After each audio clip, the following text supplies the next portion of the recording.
নমস্কার, সোজা সাপটা আপনাদের প্রত্যেককে স্বাগত। প্রথম দফার ভোট শেষ, দ্বিতীয় দফার কাউন্টডাউন শুরু। তৃণমূল বিজেপি দুপক্ষেরই দাবি প্রথম দফাতেই তারা আসনের সেঞ্চুরি করে ফেলেছে, আর দ্বিতীয় দফা হলেই টপকে যাবে 148-এর ম্যাজিক ফিগার। প্রথম দফায় 152টি আসনে ভোট হয়েছে, যার মধ্যে উত্তরবঙ্গ রয়েছে, যা বিজেপির শক্ত ঘাঁটি। দ্বিতীয় দফায় ভোট হবে 142টি আসনে, যা মূলত সবুজের দুর্গ। বাংলার ক্ষমতা পেতে হলে এই জমিতে ভাগ বসাতেই হবে বিজেপিকে। পদ্ম শিবির কি পারবে? টানা বাংলাতেই থাকছেন স্বরাষ্ট্রমন্ত্রী অমিত শাহ। বাংলার মানুষের কাছে পৌঁছতে গঙ্গাবক্ষে নৌকো চড়তে দেখা গিয়েছে প্রধানমন্ত্রী নরেন্দ্র মোদীকে, যদিও এসবকে মোটেই পাত্তা দিচ্ছেন না তৃণমূল সুপ্রিমো রাজ্যের মুখ্যমন্ত্রী মমতা বন্দ্যোপাধ্যায়। তার আস্থা বাংলার মাটির ওপর, তার নিজের রাজনৈতিক হিসেব নিকেশের ওপর। কার হিসেব মিলবে, কার হিসেব মিলবে না, এ নিয়েই আজ আমাদের আলোচনা। স্টুডিওয়ে যারা আছেন তাদের সাথে পরিচয় করিয়ে দেব। বাইরে থেকেও রয়েছেন বঙ্গ রাজনীতির মহারথীরা। আমার স্টুডিওতে এই মুহূর্তে আমার সঙ্গে রয়েছেন বাঁদিক থেকে তৃণমূল কংগ্রেসের পক্ষে শান্তনু সেন, রয়েছেন কংগ্রেসের পক্ষে পার্থ মুখোপাধ্যায়, রয়েছেন রাজনৈতিক বিশ্লেষক নীলাদ্রি বন্দ্যোপাধ্যায়, রয়েছেন বিজেপির পক্ষে বিমল শঙ্কর নন্দ, রয়েছেন সিপিআইএমের পক্ষে দেবাশিস সরকার এবং রাজনৈতিক বিশ্লেষক বিশ্বজিৎ দাস। আপনাদের প্রত্যেককেই স্বাগত এই সোজা সাপটা অনুষ্ঠানে। শুরু করার আগে একবার দেখে নিই 2026-এর বিধানসভা ভোটে এই যে 142টি আসনে ভোট হবে দ্বিতীয় পর্বে, সেখানে ছবিটা ঠিক কী ছিল।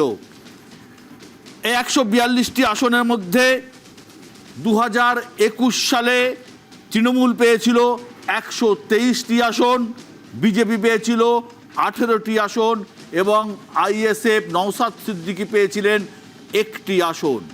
123-এর মধ্যে তৃণমূল পেয়েছিল 142-এর মধ্যে তৃণমূল পেয়েছিল 123, বিজেপি পেয়েছিল 18 এবং নওশাদ সিদ্দিকী পেয়েছিলেন 1টি আসন। আর একই সঙ্গে 2024-এর লোকসভা ভোটে 115টা গিয়েছিল তৃণমূলের ঘরে আর 27টা গিয়েছিল বিজেপির ঘরে। এবার 2026-এ কি হতে চলেছে তা নিয়েই আমাদের আজকের আলোচনা। আমি প্রথমেই আসব, যেহেতু সবুজের দুর্গ বলে পরিচিত এই দক্ষিণবঙ্গ, বিশেষ করে প্রেসিডেন্সি যেটাকে আমরা বলি, এই প্রেসিডেন্সিতে তৃণমূলের একটা বিরাট সাংগঠনিক ক্ষমতা আছে। শান্তনু সেনের কাছে, শান্তনু, কি হতে চলেছে এবারে এই দ্বিতীয় পর্বের ভোটে? দেখুন বিশ্বদা, আমি একটা কথা বলি। আপনি আপনার শুরুতে কাউন্টডাউনের কথা বললেন, যে সেকেন্ড ফেজের কাউন্টডাউন। আমি অন্তত মনে করি বাংলার মানুষ ওই কাউন্টডাউনটা করছে না। আজকে এই মুহূর্তে 24শে এপ্রিল সন্ধ্যে 8টায় বাংলার মানুষের কাউন্টডাউন হচ্ছে আর মাত্র 230 ঘন্টা। যদি ধরে নিই যে 4th মে মোটামুটি বেলা 11টা এবং 12টার মধ্যে সমস্ত কিছু প্রকাশ পেয়ে যাবে, সুতরাং বাংলার মানুষের কাউন্টডাউন হচ্ছে 230 ঘন্টা পরে মমতা বন্দ্যোপাধ্যায় নেতৃত্বে স্বৈরাচারী, স্বেচ্ছাচারী, ফ্যাসিস্ট, তুগলকি, হিটলারি, ব্যভিচারী, anti Bengal, anti Bengali, anti woman এই বিজেপিকে যোগ্য জবাব দিয়ে চতুর্থবারের জন্য মুখ্যমন্ত্রী হওয়া এবং তৃণমূলের সরকার গঠন হওয়া খালি সময়ের অপেক্ষা। বিমল দাস শুধু সময়ের অপেক্ষা বলছেন তৃণমূলের শান্তনু সেন। ভালো লাগছে শান্তনুকে দেখে, অনেক দিন পরে দলে ফিরেছেন। আশা করি তৃণমূল হেরে যাওয়ার পরে উনি তৃণমূলের হয়েই থাকবেন, কারণ তৃণমূল থাকছে না। খুব খারাপভাবেই ওনাকে তাড়ানো হয়েছিল দল থেকে, ফিরে এসছেন, ভালো লাগছে। আমি রাঘব চাড্ডা নই। যাই হোক, আপনি কোন চারটা বলতে পারবেন না, তবে তৃণমূল আপনাকে যে তাড়িয়ে দিয়েছিল এটা তো ঠিকই। তাড়িয়ে দেয়নি, আমার দলের সিদ্ধান্ত শিরোধার্য। আপনি ফিরে এসছেন, পার্সোনাল অ্যাটাক করে লাভ নেই, এটা বড় আলোচনা। আমি পরিষ্কার বলি, উনি বিজেপি সম্পর্কে যে কথা বললেন, আমি তৃণমূল সম্পর্কে বলি। পলিটিক্যাল ভোকাবুলারিটাই তৃণমূল বদলে দিয়েছে। একটা দলকে যে আপামর জনসাধারণ চোর জোচ্চোর চিটিংবাজের দল বলে, সেটা একটা পশ্চিমবঙ্গে তৃণমূল কংগ্রেস প্রচার করে দিয়েছে। এই দল কি কি উপহার দিয়েছে? এক, ম্যাল অ্যাডমিনিস্ট্রেশন, অর্থাৎ অ্যাডমিনিস্ট্রেশন চালানোর দরকার নেই, এটা হচ্ছে এই দলটার নেতাদের পৈতৃক জমিদারি, ওইভাবেই চালাচ্ছে। 2, আইনের শাসন চালু করার দরকার নেই, শাসকের আইন চালু করে দিলেই হলো। অর্থাৎ যেখানে যেখানে আমার ক্রিমিনালরা তাদের বিভিন্ন গুরুত্বপূর্ণ পোস্টে বসিয়ে দাও, দিল্লির মানে কেন্দ্রীয় হিউম্যান রাইটস কমিশন বলছে যে এই লোকগুলো হচ্ছে এক একটা নটোরিয়াস ক্রিমিনাল, তাদের ক্ষমতায় বসিয়ে রাখো। চুরি করে যারা চাকরি পেয়েছে তাদের জন্য মন্ত্রিসভায় প্রস্তাব পাশ করাও যাতে তাদের চাকরি থাকে। সুপ্রিম কোর্টে গিয়ে 1,000 কোটি টাকা খরচ করো মানুষ যাতে কি তাদের। করবে দ্বিতীয় দফার ভোটে? মানুষ 142টা আসনের মধ্যে কি মনে হচ্ছে আপনার? আমি বলছি, আর তো কয়েকটা দিন, এই 230 ঘন্টা মানুষ অধৈর্য হয়ে যাচ্ছে যে কবে এই স্বৈরাচারী স্বেচ্ছাচারী ক্রিমিনাল চোরেদের সরকারটা পশ্চিমবঙ্গ থেকে বিদায় নেবে। তারপর যারা এই কাজ করেছে মানুষ প্রত্যেককে তাদের যা যা পাওনা সেগুলো মিটিয়ে দেবে। একদম পার্থদা, সেটাই মানুষ ওয়েট করে আছে। পার্থদা, হ্যাঁ, দেখুন, প্রথম দফায় যে ভোটটা পড়েছে মোটামুটি পশ্চিমবাংলায় আমরা যেটা দেখেছি যে 80, 82, 84% এক আধবার ভোট পড়েছে, বাট অন অ্যান অ্যাভারেজ আমরা মোটামুটি 74-75% সাধারণভাবে আমরা পশ্চিমবাংলায় দেখেছি। এবং সেখানে এই যে 93-94 মানে এই যে 20% লোক ভোট দিল, এরা সাধারণভাবে হচ্ছে কি, তাহলে আগে ভোট দিচ্ছিল না তারা এবারে তারা ভোটটা দিল। অর্থাৎ প্রতি বিধানসভা ক্ষেত্র ধরে দেখা যাচ্ছে যে প্রায় 50,000 করে মানুষ অতিরিক্ত ভোট দিল। এই 50,000-এর যে ডিফারেন্সটা, এটা কিন্তু এটা মনে হয় ঠিক। কারণ আমরা যদি হিসেবটা দেখি, আমরা 2024-এর আমার যতদূর মনে আছে 2024-এ ভোট দিয়েছিলেন পশ্চিমবঙ্গের 83% মানুষ, 2021-এ ভোট দিয়েছিলেন 82% মানুষ, আবার 2011-র সময় যে ভোটটা হয়েছিল সেখানেও 82% মানুষ 81.something% ভোট দিয়েছিলেন। এবার আমরা যদি দেখি আরেকটা অঙ্ক, সেখানে 25,000 মানুষ অতিরিক্ত ভোট। আমি বলছি যে আরও দেখি যে যেহেতু অনেক ভোটার কমে গেছে, তার ফলে এই সংখ্যাটা এমনিতেই বেড়ে গেছে। যে ভোটাররা ভোট দেন তারা ভোট দিলেই জিনিসটা 90% হিসেব হচ্ছে যে অবস্থানটা রয়েছে সংখ্যা, তার বেসিসে পার্সেন্টেজ। দাদা একই অবস্থা কেরলে হয়েছে, মাফ করবেন, তামিলনাড়ুতে হয়েছে। প্রত্যেকটি রাজ্যেই ভোটটা বেশি পড়েছে, প্রত্যেকটি রাজ্যেই ভোট বেশি পড়ছে। ফলে আমাদের যেটা বক্তব্য যে এই বেশি ভোট পড়াটা কাউকে সরকার থেকে সরানো বা কাউকে সরকারে নিয়ে আসার জন্য যতটা না, তার থেকেও বেশি হচ্ছে নিজের ভবিষ্যৎটাকে সিকিউর করার জন্য, নিজেদের সন্তান সন্ততির ভবিষ্যৎটাকে সিকিউর করার। মানে এসআইআর কথা বলছেন আপনি? এসআইআর এর একটা ভয় ভীতি আছেই, কেন প্রতিটি রাজ্যে এই এতখানি ভোটের সংখ্যা বেড়েছে, যার জন্য বাইরে থেকেও মানুষ আসছে। এমনকি আমি বলছি আমার চেনাশুনো মানুষ বিদেশ থেকে পর্যন্ত আসছে। ঠিক। দেবাশিস দাস কি মনে করেন? মাইক এবারের যে নির্বাচনী লড়াইটা, সেটা রাজনৈতিক দল তৃণমূল কংগ্রেসের সাথে যার লড়াই হচ্ছে, সেটা হচ্ছে তৃণমূল কংগ্রেসের প্রতিষ্ঠান বিরোধী যে শক্তি, তার লড়াই হচ্ছে। আমি রাজনৈতিক দলের লড়াই বলছি। বিমলদা যে সমস্ত কথা বলছেন, বন্ধু ডাক্তার সেন যে সমস্ত কথা বলছেন, সবগুলোকে নিয়ে যদি আমরা আসি, পশ্চিমবঙ্গের সাধারণ মানুষ হিসেবে যদি আসি, এই 15 বছরের শাসনকালে একটা দল শাসন ক্ষমতায় থাকলে নিশ্চিতভাবে কিছু বিষয় থাকবে যেগুলো হাইলাইট করার বিষয়, কিন্তু পারসেপশন যেটা রয়েছে সামগ্রিকভাবে, সেটা যে অসম্ভব ভালোবেসে তৃণমূল কংগ্রেস করেন, তিনিও কিন্তু সেই পারসেপশনের মধ্যে রয়েছেন। সেটা হচ্ছে একটা শাসনকাল যেটা বারে বারে খুব মৌলিক জায়গায় দুর্নীতি থেকে শুরু করে অন্য বিষয় উঠেছে, সেগুলো আজকে আলোচনা করছি না। অর্থাৎ একটা শক্তিশালী প্রতিষ্ঠান বিরোধী জায়গায় তৈরি হয়েছে। সেই প্রতিষ্ঠান বিরোধী শক্তি তৃণমূল কংগ্রেস দলকে এই নির্বাচনের লড়াইয়ে হারাতে পারবে কিনা, প্রশ্নটা সেখানটায়। এবার প্রতিষ্ঠান বিরোধী যে জায়গাটা রয়েছে, তার যদি রাজনৈতিক চরিত্র আমরা বিশ্লেষণ করি, তাহলে যেটা পারসেপশন, সেই পারসেপশনটা হচ্ছে যে কোটি কোটি টাকা নির্বাচনকে কেন্দ্র করে, সেই ইলেকশন বন্টন থেকে আমরা বিজেপি, তৃণমূল কংগ্রেস এদের কাছে যেতে দেখেছি, যে টাকা বিনিয়োগ হয়েছে। এবার রাস্তাঘাটে যে পরিমাণ বিনিয়োগের চেহারা দেখা যাচ্ছে তাতে, এবং টিভি পর্দা, তুমি একদম কিচ্ছু মনে করবে না, টিভি পর্দা একদম মাঝখানে ভাগ করে দিয়েছে গত 1.5, 2, 2.5, 3 বছর ধরে। শুধু নিউজ 18 বলছি, সামগ্রিকভাবে ভাগ করে দিয়ে দুটো মাত্র রাজনৈতিক দলের লড়াই চলছে বলে, এই যে বাইনারি পলিটিক্স, না আমি বলবোই না কথাটা, আমি বলছি ব্যতিক্রমী কোনো ছবি পাওয়া যাবে না। তাও তুমি এইসব করতে গিয়ে দেখা যাচ্ছে কিছু অন্যান্য দলের পতাকার ছবি টবিও দেখাচ্ছ, করো, সেটা ঠিক আছে।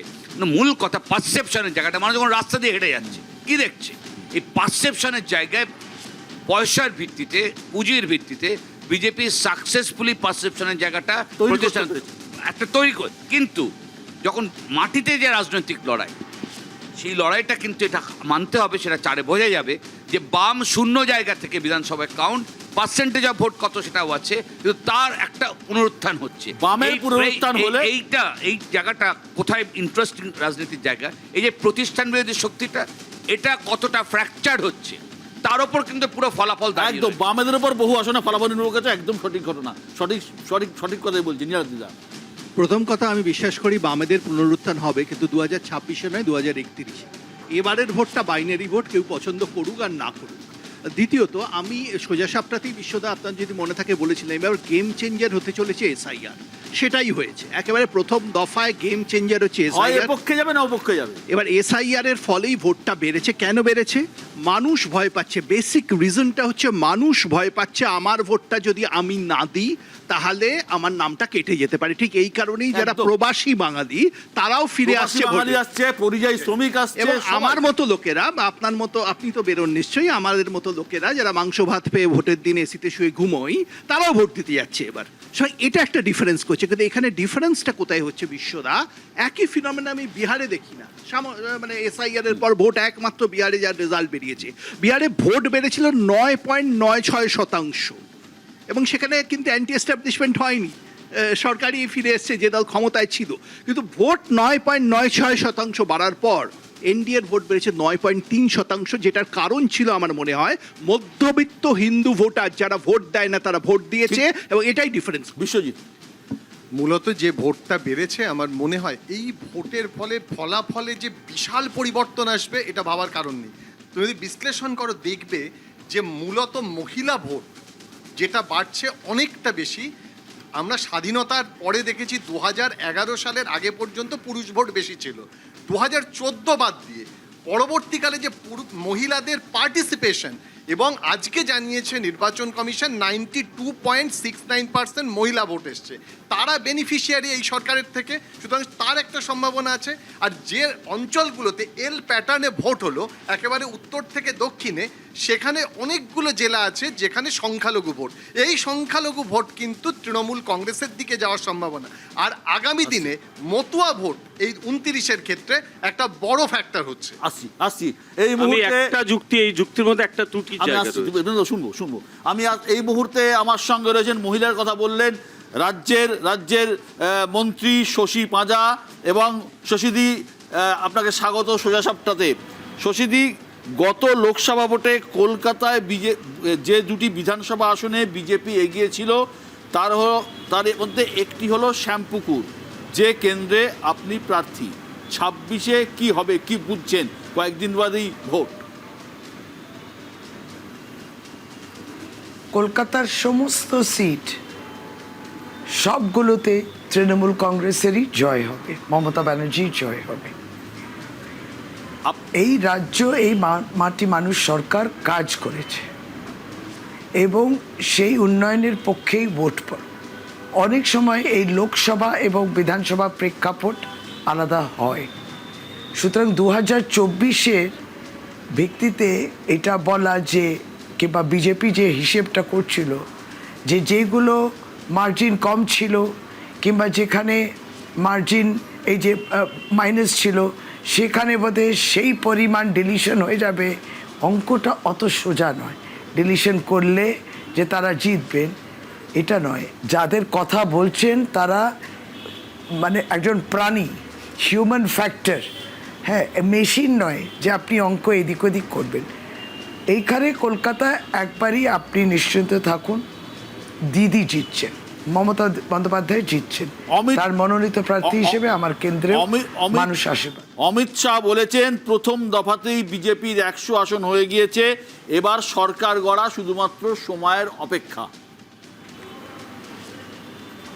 দেখুন, আজকে যে প্রেস কনফারেন্স উনি করেছিলেন সেটা পরিষ্কার বোঝা যাচ্ছে যে একটা প্যানিক রিয়াকশন, মানে আতঙ্ক বিজেপিকে গ্রাস করেছে। 152টি কনস্টিটিউয়েন্সি মূল্যায়ন করলে তাদের পক্ষে কিন্তু রিপোর্টটা হয়নি। এই যে হিউজ টার্ন আউটের, তারা মনে করছেন যে তাদের পক্ষে নয়, তাদের বিরুদ্ধে মানুষের যে চরম হেনস্থা হয়েছে আর চরম অপমান হয়েছে। এক হচ্ছে ওই এসআইআর এর নির্যাতন, বৈধ ভোটারকে বলা হচ্ছে আপনি বৈধ ভোটার নয়, এবং যেই পরিমাণ 61 লক্ষ অ্যাডজুডিকেশন করা, 27 লক্ষ বাদ দেয়া, যেই জায়গায় এই অনিশ্চয়তা তৈরি হয়েছে, মানুষ বেরিয়েছে কেন এবং কোথায়? তৃণমূল কংগ্রেসকে সমর্থন করেছে, বিজেপির বিরোধিতা করেছে, যেহেতু এই অত্যাচারটা তারা করেছে। সুতরাং অঙ্কে 125টাতেই বরং বলতে পারি তৃণমূল কংগ্রেস এগিয়ে রয়েছে। ভারতীয় জনতা পার্টির আজকে প্রেস কনফারেন্স সেটা পরিষ্কার করে দিল। নন্দীগ্রামের শুভেন্দু অধিকারীর যে বডি ল্যাঙ্গুয়েজ আর যে আচরণ, সেটাতেও পরিষ্কার হয়ে গেছিল সেটা তার হাতে বাইরে যাচ্ছে। আমাদের ঔদ্ধতার কোনো কারণ নেই, মূল্যায়ন তো প্রত্যেকটা পার্টি করে। এখন তিনি মনোবল রাখার জন্য নিশ্চয়ই একটা দ্বিতীয় চরণ রয়েছে, তিনি মনোবল রাখবেন না, তাদের কাটারদের তোকে ধরে রাখতে হবে, তো সেকেন্ড ফেজ রয়েছে। ফলে সেটা উনি বলতেই পারেন একটা মরাল বুস্ট করার জন্যে যে আমরা জিতছি, আমরা জিতবো। মানুষের প্রকৃত কষ্টটা যেটা হয়েছিল সেটা মাঠে ময়দানে তৃণমূল কংগ্রেস ছিল। এসআইআর করার সময় যে কষ্টটা আমরা দেখেছি, ভারতীয় জনতা পার্টি ওখানে ছিল না, এবং সেটা বলতে গেলে অন্যান্য দলও ছিল না। আপনার নামও বাদ গিয়েছিল, আমি জানতাম, শুনেছিলাম। এই যে রেকর্ড সংখ্যক ভোট পড়েছে, এই যে আমরা যে খবর পাচ্ছি, সর্বশেষ খবর যে গতবারের তুলনায় 18 লক্ষ বেশি ভোট কিন্তু এবার পড়েছে। এর কি কারণ পড়েছে বলে আপনারা মনে করছেন? শুধুমাত্র এসআইআর? বিষয়টা প্রশ্নটাই শুনতে পাইনি। প্রশ্নটা হচ্ছে যে এই যে এত রেকর্ড সংখ্যক ভোট পড়লো, প্রথম দফাতেই যে ভোট পড়েছে অন্যান্য বারের তুলনায় 18 লক্ষ বেশি মানুষ ভোট দিয়েছেন গতকাল। এই যে রেকর্ড সংখ্যক ভোট পড়া শুধুমাত্র কি এসআইআর এর কারণে নাকি অন্য কারণও আছে? একটা বিষয় আছে যে ভারতীয় জনতা পার্টি তো একবার বললো SIR is BJP, BJP is SIR. BJP election commission, এই দুটো মোটামুটি ভাই বোন মতো হয়ে গেছে, এটা প্রতিষ্ঠিত। এবার হয়েছে কি যে যে আতঙ্ক তারা তৈরি করেছেন যখন এসআইআর চলছিল, আমাদের মনে হচ্ছে যে মানুষও সেই আতঙ্কে, যেটা দিদি একবার বলেছিলেন Mamata Bandyopadhyay, SIR is backdoor of NRC. এই জন্যে মানুষ যেখানে বিভিন্ন প্রান্ত ভারতবর্ষ থেকে দৌড়ে এসছে পশ্চিমবাংলায়, যে ভোটটা দিয়েছি রেজিস্টার করতে। কারণ ভারতীয় জনতা পার্টিকে ভরসা করা যায় না, আগামী দিনে বলতে পারে আপনি ভোটের দিনে উপস্থিত ছিলেন না, আপনার নাম বাদ। এতে ভবিষ্যৎটা কেউ দেখেছে? কেউ দেখেছিল যে এই পরিমাণ নাম বাদ দিতে পারে ডিসএনফ্র্যাঞ্চাইজমেন্ট, যদি হাতে কাগজ থাকা সত্ত্বেও? এদের কাছ থেকে বেশি প্রত্যাশা রাখা যায় না। ফলে আগামী দিন যদি ইসিআই বলে তুমি ভোটের দিনে উপস্থিত ছিলে না তাই তোমাকে বাদ দিয়ে দেবো, সেই তাগিদে অনেক মানুষ রুটি রোজগার চাকরি ছেড়ে বোধহয় এখানে অবশ্যই উপস্থিত হয়েছেন, যার জন্যে এটা। আবারও বলি, তাদের পরিবারেও কয়েকজন বাদ গেছে, সুতরাং সেই প্রতিবাদও করছে, প্রতিবাদী ভোটও আছে এখানে, প্রতিবাদী ভোট। তাই জন্যে আপনি যেমন বলছেন যে অনেক মানুষ হয়তো বিগত দিনগুলোতে নানান কারণে পৌঁছতে পারতো না, তারা অসুস্থ থাকতো কিংবা কিছু, এখন সবাই যে ভোটটা গিয়ে দিয়ে আসি, ভরসা নেই এদের যদি নাম বাদ দিয়ে দেয়। এই আতঙ্কটা তারা তৈরি করেছেন। অনেক অনেক ধন্যবাদ শশীদি, এই প্রচারের একদম পিক আওয়ারে আপনি আমাদের সময় দিয়েছেন, অনেক ধন্যবাদ। বিমলদা, এসআইআর কি কোনো এফেক্ট ফেলবে আপনাদের? না, ওনাকে রাখলে ভালো হতো, ওনার সামনেই কথাটা বলতে পারতাম। প্যানিক রিয়াকশন কাকে বলে ওটা ওনাকে দেখে আমি বুঝতে পারলাম। কারণ আমি যতদূর জানি উনি স্কিন স্পেশালিস্ট বা এরকম কিছু একটা হবেন। উনি যে সাইকিয়াট্রিক গবেষণা করছেন জানতাম না। কারণ শুভেন্দু অধিকারীকে দেখে ওনার মনে হলো শুভেন্দু অধিকারীও প্যানিক, ভয় পাচ্ছে। ব্যক্তিগত আক্রমণ করবে না, আমি একটা খারাপ কথাও বলেছি না, এর মধ্যে আমার কি কোনো স্ল্যাং কথা ব্যবহার করেছি? তাহলে আমি ব্যক্তিগত আক্রমণ তো করিনি। আমি ওনার কথার ভুলগুলো পয়েন্ট আউট করছি। আমি ভদ্রভাবে কথা বলতে জানি, আমি 39 উত্থাপনা করেছি। সুতরাং উনি যেভাবে কথা বলছেন প্যানিক রিয়াকশন ওটাই। আর সবচেয়ে বড় কথা, যে পয়েন্টটা আমরা ধরছি না সেটা বিগত 2016 থেকে তৃণমূল ওইটাতে হাত পাকিয়েছে সিপিএম এর কাছ থেকে শেখা বিদ্যে। প্রত্যেক ইলেকশনে বিকেল 4টা থেকে মৃত ভোটাররা স্বর্গ থেকে নেমে আসতো, ভোট দিত। এবারে মৃত ভোটাররা তৃণমূলকে ত্যাগ করে আবার স্বর্গে ফিরে গেছে। ফলে মৃত ভোটার নেই, যারা ঘর ছেড়ে অন্য কোথাও থাকে তারা নেই, তৃণমূলও নেই। তৃণমূল শেষ, শেষ হয়ে গেছে। যা আছে তৃণমূলের কবন্ধটা পড়ে আছে। এই কবন্ধ ঘুরে চড়ে বেড়াচ্ছে। কবন্ধ মানে মাথা কাটা বডি যখন ঘোরে, ওটাকে বাংলায় কবন্ধ বলে। এই কবন্ধ উল্টে যেতে বেশি টাইম লাগবে না, 230 ঘন্টা। 230 ঘন্টা। দেখুন, আমি আমার দলের নীতি মেনে বিমলদার প্রতি আমার ব্যক্তিগত শ্রদ্ধার জায়গাটা রেখে বলেছি, উনি ঠিকই বলেছেন। যে দলের স্বরাষ্ট্রমন্ত্রী একটা মহিলা মুখ্যমন্ত্রীকে এ দিদি বলে, সেই দলের একজন প্রতিনিধি এইভাবে একজন মহিলা মন্ত্রীকে এইভাবে বলবেন, এটা উনি খারাপ কি বলেছেন। আর বিমলবাবু বললেন যে তৃণমূল কংগ্রেসটা নাকি চোরেদের দল। আমি বলছি না, ভারতবর্ষের অর্থমন্ত্রীর স্বামী বলছে যে ইলেকটোরাল বন্ড হচ্ছে এ যাবৎ সব থেকে বড় আর্থিক কেলেঙ্কারি। পিএম কেয়ার ফান্ডের 13,600 কোটি টাকার কোনো হিসাব নেই। ভারতমালা প্রজেক্টের খরচা হয়ে গেল 100% বেশি। দ্বারকায় একটা রাস্তা তৈরি হলো যার বরাদ্দ ছিল পার কিলোমিটার 18 কোটি, সেখানে বিল হলো 250 কোটি। তারা আবার বড় বড় কথা বলছে। তিনি বলছেন অ্যাডমিনিস্ট্রেশনের কথা। আরে পুরো অ্যাডমিনিস্ট্রেশনটাকে তো আপনি কবজা করে রেখেছেন। বর্তমানে যিনি ইলেকশন কমিশনার হয়ে বসে আছেন জ্ঞানেশ কুমার, তিনি তো কোঅপারেশন ডিপার্টমেন্টের ভারতবর্ষের স্বরাষ্ট্রমন্ত্রীর প্রিন্সিপাল সেক্রেটারি ছিলেন। আপনারা তো এই খেলাটা 2023-এ শুরু করেছেন। আপনারা ইলেকশন কমিশন ফরমেশনের বিলটাই পাল্টে দিয়েছেন। এবং যেটা বলবো, আজকে আপনি ন্যাশনাল হিউম্যান রাইটস কমিশন বলুন বা উইমেন কমিশন বলুন, সেই পদে কোথাও কোনো রাজ্যের মহিলা নেত্রী বসে আছে, কোথাও কোনো রাজ্যের প্রাক্তন মুখ্যমন্ত্রীর ভাইপো বসে আছে। সমস্ত জায়গাটাকে আপনারা একদম, দখল একদম। করে না, রেখেছেন। ভাইপোটাকে আপনারাও গ্রহণ করেছেন, ভালো হয়েছে। ভাইপোটায় তো আপনাদের ব্যাপার। আমি শুধু একটা লাইন বলি, উনি আমার কথার মধ্যে কি খারাপ বুঝলেন জানি না, তবে আপনার নেতা নেত্রী ইনক্লুডিং আপনাদের শীর্ষ নেত্রী কথা বলার সময় এমন কিছু ভাষা প্রয়োগ করছেন যেগুলো শোনাতে গেলে ওই টেলিভিশনকে পি পি করতে হয়। আগামী দিনে লোকে আপনাদের কথা শুনে না, না, ওই না। পি পি হ্যাঁ, করবে। সেইটা কথা আর কেউ শুনবে না আপনাদের। বিশ্বদা, যা সব বিশ্বদা, ভাষা আপনারা বলেন। বিশ্বদা, সেটা হচ্ছে আসলে উনি বোধহয় গতকাল শুনেছেন, উনি যাদের সাথে 1000 কোটি টাকা ডিল করেছেন তিনি এই পিপি দিতে হয় বলে সেই ধরনের কথা তিনি বলেছেন। জাস্ট একটা লাইন বলবো। বলুন না একটা লাইন। এখানে দীর্ঘদিনের সাংবাদিক তুমি রয়েছো, এটা আমাদের রাজ্যের, আমি দেশ ফেস বলছি, আমাদের রাজ্যের এটা একটা মারাত্মক পলিটিক্যাল স্ট্রাগলের মধ্যে রাজনীতিটা রয়েছে। রাজনীতির চর্চাটা শুধু নির্বাচনের আগে 1-1.5 মাস নয়, রাজনীতির চর্চাটা সারা বছর ধরে যেটা হয়ে গেছে, তার মধ্যে মানুষ হারিয়ে গেছে। তার মধ্যে যেটা ডমিনেট করছে সেটা হচ্ছে শুধু জাতপাত নয়, কুভাষা। ভারতবর্ষে মাননীয় প্রধানমন্ত্রী যে ভাষায় কথা বলছেন, এটা কিন্তু একজন সাধারণ মানুষ হিসেবে কোথাও অসুবিধে হচ্ছে। রাজ্যের মাননীয় মুখ্যমন্ত্রী এবং তার যে পলিটিক্যাল স্ট্রাগল থেকে তিনি আজকে যে জায়গায় দাঁড়িয়ে রাজনীতি করছেন, তার কাছ থেকে যে ভাষায় পুরো কথাগুলো, পুরো সময়কাল জুড়ে যে কথা আসছে, বাচ্চা মানুষজন রাজনীতিতে হঠাৎ তাদের উত্থান ঘটেছে আঞ্চলিক দলের সর্বভারতীয় ক্ষেত্রে, তো সেইখানেও যে ভাষা প্রয়োগ করছেন, যে অ্যারোগেন্স, যে ঔদ্ধত্য, এইটা কিন্তু যে কোনো রাজনৈতিক দলের ক্ষেত্রে এবং রাজনৈতিক আমি বুঝি না দেবাশিস বামপন্থীদের ভাষাগুলো কেন বুঝেছে। একদম মনে আছে দাশগুপ্ত থেকে একদম বিনয় মনে আছে, কোনার, 34 আবার আমি কিছু বছরের বললে একটা তোমরা ওই পি পি করে দেবে। না, পিপি করবো না, পেপাই চালাবো, কিচ্ছু মনে করবো না। 34 বছরের সময়কালে 2-3টে ইনসিডেন্টকে তুলে নিয়ে কথা হ্যাঁ, বলতে হচ্ছে এবং বার্তা তারপর দাও। party মাননীয় প্রধানমন্ত্রী কারো সম্পর্কে একটা খারাপ কথা বলেছেন প্রমাণ করে দিতে পারলে আমি এখান থেকে উঠে চলে আচ্ছা, যাবো। আচ্ছা, আচ্ছা।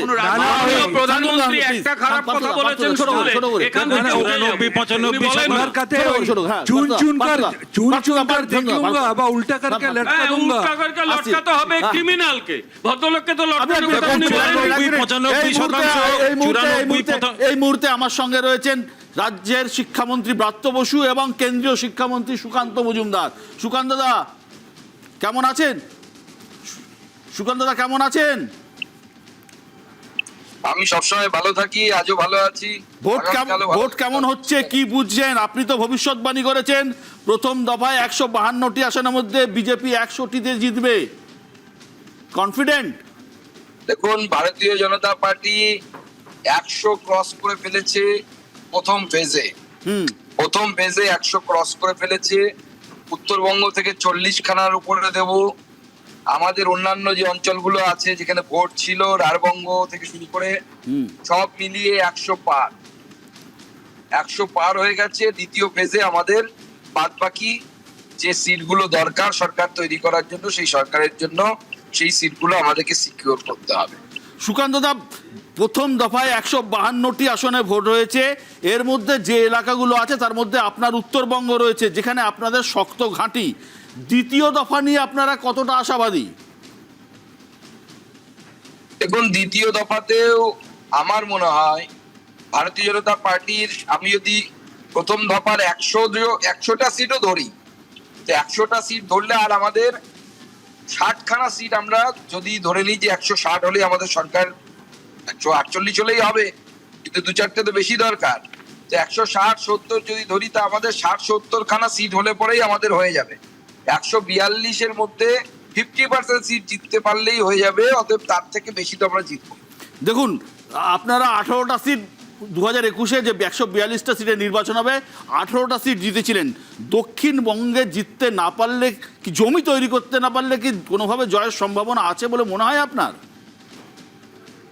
এখন দক্ষিণবঙ্গের পরিস্থিতিও অন্য। আমি আজকে সাউথ 24 পরগনাতে মাননীয় প্রধানমন্ত্রী তার র্যালিতে ছিলাম। আমি হাওড়ার আমতাতে এখন একটি রোড শো করে ফিরছি। মানুষের চোখ, মানুষের জয় শ্রীরাম ধ্বনি সব অন্যরকম কথা বলছে। মানুষ বলছে বিজেপি আসছে, কারণ বাঁচতে পারবে না তারা আগামী দিনে। তাহলে সবাইকে সবার বাড়ির সামনে, ইনক্লুডিং বিশ্ববাবুকেও, হরগোবিন্দ দাস, চন্দন দাস হয়ে নিজের বাড়ির সামনে পড়ে থাকতে হবে। আমার সঙ্গে ব্রাত্য রয়েছেন, ব্রাত্য সুকান্তদা বলছেন তারা ইতিমধ্যেই 100 আসনে জিতে গেছেন, শুধুমাত্র সময়ের অপেক্ষা।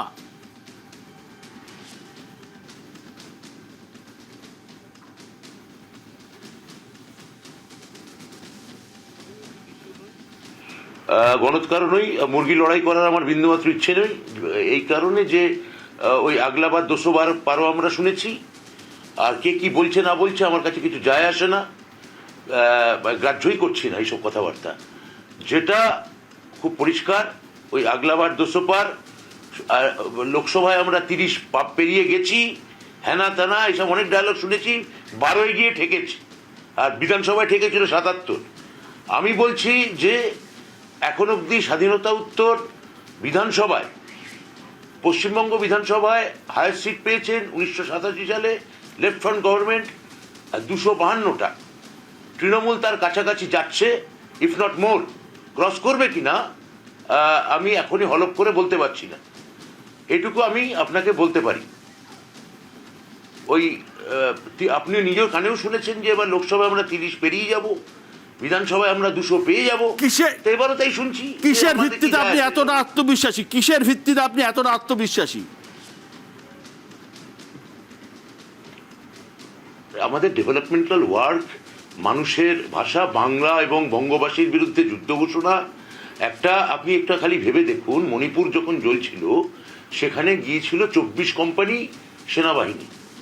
গোটা মণিপুর যখন জ্বলছে, রাজ্য সরকার বিজেপির, কেন্দ্র সরকার বিজেপির, সমস্ত কেন্দ্রীয় এজেন্সি বিজেপির, সেখানে গেছে 24 কোম্পানি, মানে 30,000 সৈন্য গেছিল।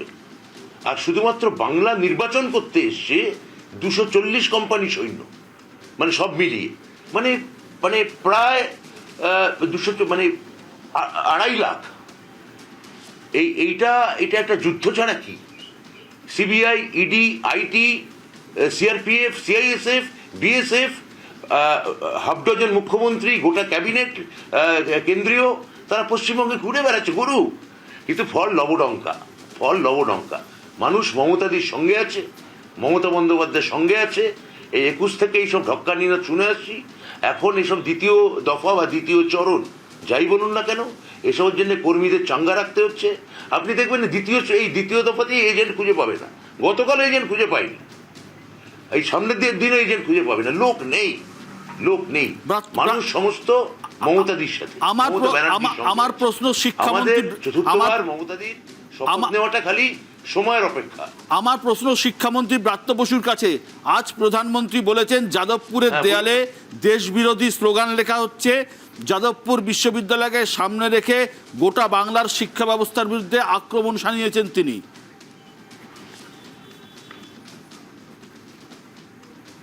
এখন তো এটা একটা মুখ্যমন্ত্রী দুপুরে এটা নিয়ে একটা টুইট করেছেন, সেখানে মুখ্যমন্ত্রী বিশদে বলেছেন, জনসভাতেও বলেছেন। দেখুন, এটা হচ্ছে যে গোটা বাংলাই ওনার কাছে হচ্ছে, মনে রাখবেন, গোটা বাংলাটাই যে সেটা কেউ অন্য চিন্তাধারার হতে পারে, কেউ ওনার বিপক্ষের হতে পারে, কেউ পক্ষের হতে পারে, গোটা বাংলাটাই প্রধানমন্ত্রীর কাছে জেনে রাখবেন, এরা হচ্ছে টুকরে টুকরে গ্যাং। গোটা বাংলাকেই ওরা একটা টুকরো টুকরো গ্যাং বলে মনে করে, কেন বাংলায় চিন্তা আছে, চেতনা আছে, মনীষা আছে, ডিসকোর্স আছে, এবং মুখ্যমন্ত্রীর মতো এই প্রধানমন্ত্রীর মতো কেবলমাত্র মানে মনোরগে বাংলা বিশ্বাস করে না, একটাও প্রেস কনফারেন্স করেন না যিনি, কেবলমাত্র মনোলগ করেন, বাংলা ডায়লগে বিশ্বাস করে, ডিসকোর্সে বিশ্বাস করে, সংলাপে বিশ্বাস করে। ফলে যারা কথা বলতে জানে, যাদের চেতনা আছে, যাদের চিন্তা আছে, যাদের নিজস্ব মতামত আছে, তারা তো টুকরো টুকরো গ্যাং হবেই। তা যাদবপুর এখানে অছিলা মাত্র। আসলে উনি বলতে চেয়েছেন যে বাংলার সমস্ত শিক্ষা প্রতিষ্ঠান কোনো না কোনো অর্থে টুকরে টুকরে গ্যাং, এবং গোটা বঙ্গদেশটাই টুকরে টুকরে গ্যাং, এটা ওনার মনোভাব। এবং সেটাকে কখনো বামপন্থী অছিলা দিয়ে, কখনো আলট্রা বাম অছিলা দিয়ে, কখনো জাতীয়তাবাদী অছিলা দিয়ে, কখনো সমাজতন্ত্রী অছিলা দিয়ে, এগুলো নানা রকমভাবে উনি বলতে চান। কিন্তু ওই মানে গঙ্গায় দূষণ পাননি, যমুনায় গেলেই দেখবেন দিল্লির দূষণ কি হারে বেড়েছে। সুকান্ত দা, এ নিয়ে আপনার মতামত কি? প্রধানমন্ত্রী যাদবপুর নিয়ে যেটা বলেছেন তা নিয়ে ইতিমধ্যে প্রচণ্ড বিতর্ক শুরু হয়ে গেছে রাজ্যের শিক্ষা মহলে। আপনি দেশের শিক্ষামন্ত্রী, শিক্ষা প্রতিমন্ত্রী, আপনার বক্তব্য কি? বিগত 2021-22 সালে এনআইআরএফ র্যাঙ্কিং এ যাদবপুরের স্থান ছিল 12, এখন 18 বা তারও নিচে নেমে গেছে। যাদবপুরে কি হচ্ছে সংলাপ তো আমরা দেখতে পাচ্ছি। সংলাপ কিভাবে হয় আমরা কসবা ল কলেজে দেখেছি। কিভাবে মত বিনিময় হচ্ছিল তৃণমূল নেতার সাথে, ছাত্রীদেরকে মত বিনিময় করতে হচ্ছিল জামা কাপড় খুলে। এটাই তো বাংলার শিক্ষা ব্যবস্থা। 26,000-এর চাকরি চলে গেছে। শুধু তাই নয়, একজন শিক্ষামন্ত্রী জেলে গেছেন, বর্তমান শিক্ষামন্ত্রীও জেলে যাবেন যদি প্রথম রিক্রুটমেন্ট, এই সরকারের প্রথম প্রাইমারি রিক্রুটমেন্টের যদি তদন্ত হয়, বর্তমান শিক্ষামন্ত্রীও জেলে যাবেন। আমি বলছি সিবিআইডির চার্জশিটে এমন এমন নাম আছে, এমন এমন কোর্টের সামনে যে হলফনামা দিয়েছে বিভিন্ন অপরাধীরা, আমি সেই নামগুলোকে ডিসক্লোজ করছি না, সময় এলে ডিসক্লোজ করব, আমার কাছে আছে সব তথ্য। এই রাজ্যের শিক্ষা ব্যবস্থাকে ধ্বংস করেছে হচ্ছে তৃণমূল কংগ্রেস। ন্যাশনাল এডুকেশন পলিসিকে ইমপ্লিমেন্ট করা হচ্ছে না। আমাদের সরকার এক দেশ ওয়ান নেশন ওয়ান সাবস্ক্রিপশন নিয়ে এসছে। এটা কতটা গবেষণার জন্য জরুরি সেটা বোঝা দরকার। যাদবপুরের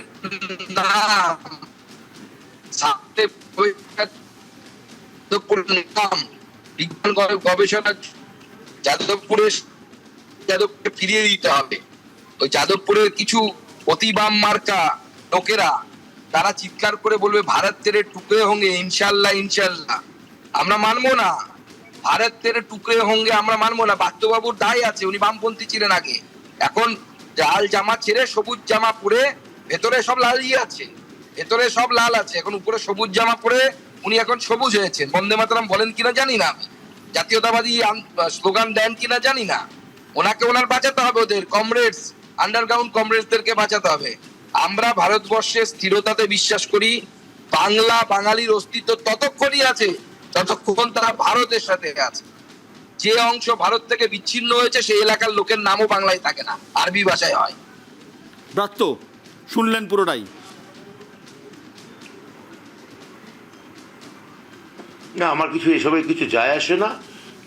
কে ওয়েব কুপার মেম্বার ছিল সে আপনিও জানেন, কে আমাদের তৃণমূলের অধ্যাপক সংগঠন করতে আপনিও জানেন। তো সেটা কিছু যায় আসে না। আমি কোনো কালেই বামপন্থী ছিলাম না। এইসব কথাবার্তা বলে আর সারাক্ষণ একটা হুমকি এবং হত্যার ভাষা, এই ধরনের, এটা বিজেপির পক্ষে এটা খুবই সঙ্গত, বিজেপির পক্ষে এটা স্বাভাবিক। এটা বরং যে ভাষায় কথা বলছেন এই ভাষায় আপনি কথা বলতে থাকুন। আর দয়া করে অধ্যাপক নিজেদের আপনি যে পরিচয় দিচ্ছেন আপনি এখানে যদি মুরগি লড়াই করাতে চান, আমার তাতে বিন্দুমাত্র আগ্রহ নেই। আমি কথা বলার আমার উপযুক্ত বলে মনেই করছি না। আপনার সঙ্গে আমার কথা হয়েছিল, আপনি 1:1 কথা বলবেন। আপনি যেটা টেলিভিশন শোয়ে চালাচ্ছেন সেটা চালান, সেটা এখানে এখন আর দরকার নেই ভোটের প্রচারের মাঝখানে। প্রাত্য, তাহলে আপনি কি বলছেন যে দ্বিতীয় দফার ভোট যেটা তৃণমূলের জমিতে হচ্ছে, এখানে বিজেপি কোনো ফ্যাক্টর নয় বলে মনে করছেন? আরে 250 সিটের কাছাকাছি পাচ্ছে তৃণমূল, 250 সিট পাচ্ছে, 250 সিটের কাছাকাছি যাচ্ছে। আপনি মিলিয়ে নেবেন আমার কথা, আপনি মিলিয়ে নেবেন। আজকে অভিষেক বন্দ্যোপাধ্যায় যেটা বলেছেন 125 আমরা ক্রস করে গেছি, সেটা খালি কেবলমাত্র যে সিটগুলো 152টা সিট হয়েছে। দ্বিতীয় দফার বাকি যে সিটগুলো, যেটা আপনি বলছেন দক্ষিণবঙ্গ, আমি গোটা বঙ্গই বলছি, গোটা বঙ্গের মধ্যে আমাদের দ্বিতীয় দফার আপনার খালি মিলিয়ে দেখুন কি হতে যাচ্ছে। গোটা মানুষ বিজেপিকে রুখে দিয়েছে, বিজেপিকে আটকে দিয়েছে। আর আমি তো আপনাকে বললাম যে আপনারা কি শোনেননি? আগলাবাদ 200 পার কি শোনেননি? এবার 30 আমরা ক্রস করে যাব লোকসভা 2024-এ, কি আপনারা শোনেননি? সিট আমরা পেয়েছি 29টা। এই যে প্রধানমন্ত্রী বলছেন বহু জেলায় তৃণমূল খাতাই খুলতে পারবে না, কিসের ভিত্তিতে বলছেন এই কথাগুলো? আরে ওনার এটা ছাড়া বলা ছাড়া একটা উপায় আছে? এটা তো গতবারও বলেছিলেন। আপনি কেন 21 সালের কথাগুলো এটা পাশে ফেলছেন না? আপনার তো আর্কাইভ আছে। আপনি 21 সালে, এই 24 সালে মাত্র 1.5 বছর আগে যে লোকসভা ইলেকশন হয়েছে, তার আগে কেন প্রধানমন্ত্রী বক্তব্যগুলো এনে ফেলছেন না যে আমরা কটা সিট, বা স্বরাষ্ট্রমন্ত্রী বক্তব্য এনে কেন ফেলছেন না যে আমরা কটা সিট পেতে যাচ্ছি? কেন কেন পাশাপাশি রাখছেন না? মিলিয়ে দেখুন, সেখানে আমাদের আর মতামত লাগবে না। ওই দুটো কথা চালান যে 24 সালে ইলেকশনের আগে মাননীয় প্রধানমন্ত্রী, মাননীয় স্বরাষ্ট্রমন্ত্রী বাংলার রেজাল্ট নিয়ে কি বলেছিলেন আর ফলাফল কি হলো। 21 সালে নির্বাচনের আগে মাননীয় প্রধানমন্ত্রী, মাননীয় স্বরাষ্ট্রমন্ত্রী কি বলেছিলেন আর কি হলো, এইটাও এখন জমিয়ে রেখে দিই। আবার হয়তো 31 এসে আমাদের বলতে হবে যে এই তো এখন আবার আমরা আগলাবার 250 পা 250 পা আপনার উত্তর দিতে হবে। আপনার কথাটাও রেখে দিলাম, আপনি বলেছেন 250 রেখে দিলাম, এটাও আর্কাইভে রেখে দিলাম। অনেক অনেক ধন্যবাদ দত্ত এই মূল্যবান সময় আমাদের দেওয়ার জন্য। হ্যাঁ, পার্থদা বলছিলেন। পার্থদা, হ্যাঁ দেখুন, 94-95% মানুষ ভোট দিয়েছে। এই অবস্থায় আমরা গণতন্ত্রের জয়গান না গেয়ে যেভাবে পারস্পরিক কাদা ছোঁড়াছুড়ির দিকে যাচ্ছি, মানে এটাই সবচেয়ে দুঃখের ব্যাপার। অথচ এই দেশে, আমাদের দেশে 1951-52 সালে যখন প্রথম নির্বাচন হয়েছিল, প্রথম প্রধানমন্ত্রী জওহরলাল নেহরু যখন তার নির্বাচনী ভাষণ দিচ্ছিলেন, শেষ কথাটা তিনি বলতেন কংগ্রেস পার্টিকে ভোট দিন। আর তার আগে তিনি ভাষণে বোঝাতেন মানুষকে কি করে ভোট দিতে হয়, কি করে ভোটের লাইনে দাঁড়াতে হয়, কি করে ভোটটা কাস্ট করতে হয়, গণতন্ত্র কি, ভোটটা কি। বিরোধী নেতার সঙ্গে, অটল বিহারী বাজপেয়ীর সঙ্গে পরিচয় করাতেন অন্য লোকের সঙ্গে যে ইনি অটল বিহারী বাজপেয়ী একদিন আমাদের দেশের প্রধানমন্ত্রী হতে পারেন। পশ্চিমবাংলায় আমরা দেখেছি বিধানচন্দ্র রায় জ্যোতিবাবুকে অন্যান্য মানুষের কাছে পরিচয় করাবার সময় বলেছিলেন যে ইনি একদিন মুখ্যমন্ত্রী হতে পারেন।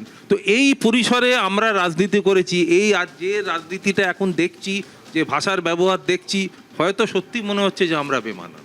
ঠিক, চট করে। পার্থদার জওহরলাল নেহরু এবং বিধান রায়ের কথা বললেন, আমার সিদ্ধার্থ রায় এবং ইন্দিরা গান্ধীর কথাও মনে পড়ছে। জরুরি অবস্থা কে করেছিল, কে এই পরিবেশটা খারাপ করে দিয়েছে, প্রশ্ন আসতে পারে। কিন্তু ব্রাত্যদার একটা কথা আমার খুব ইন্টারেস্টিং লাগলো। ব্রাত্যদা বললেন আজকে উনি কোনো কালেই বামপন্থী ছিলেন না। এবার আমি জানি না উনি ছিলেন কি ছিলেন না, কিন্তু বামপন্থী ভোট তো এবার একটা খুব বড় ডিসাইডিং ফ্যাক্টর, আমরা সবাই জানি। এই ব্রাত্যদার এই মন্তব্যে বামপন্থী ভোটের ওপর কি প্রভাব পড়বে? কারণ বামপন্থী হয়তো কোনো অপরাধ নয়। দ্বিতীয়ত বিশ্বদা, মহিলা ভোটের কথা বলা হচ্ছে, এবার কিন্তু ডিসাইডিং ফ্যাক্টর হচ্ছে পুরুষদের ভোট। কারণ পুরুষরা যারা ঘরে থাকে না, বাইরে কাজ করে, তারা এবার ফিরছে ভোট দিতে, তাদের ভোটটা কোন দিকে যাবে?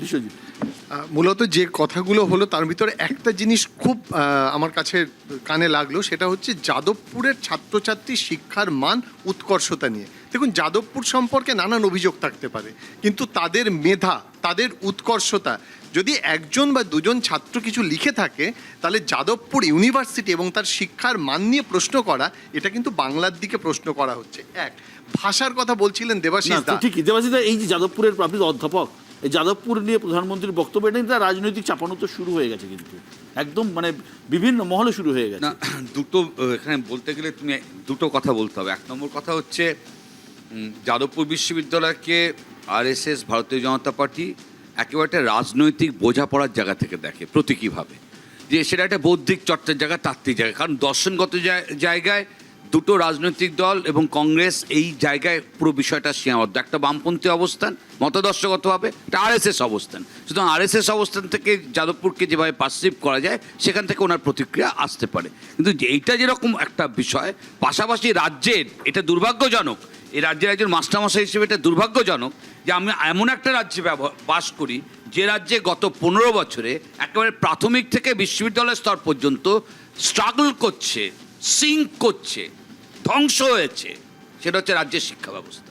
যে এই 15 বছর এই সময়কালে যদি একটা সেক্টর কোল্যাপস করে এবং দুর্নীতির শিকার হয়, এবং সেই দুর্নীতিটা এই মাত্রায় যে একটা ক্যাবিনেটকে বসে সিদ্ধান্ত নিতে হচ্ছে যে আমরা এই দুর্নীতিটাকে হজম করব কি করে, তার অফিসিয়াল সিদ্ধান্তটা ক্যাবিনেটকে নিতে হচ্ছে।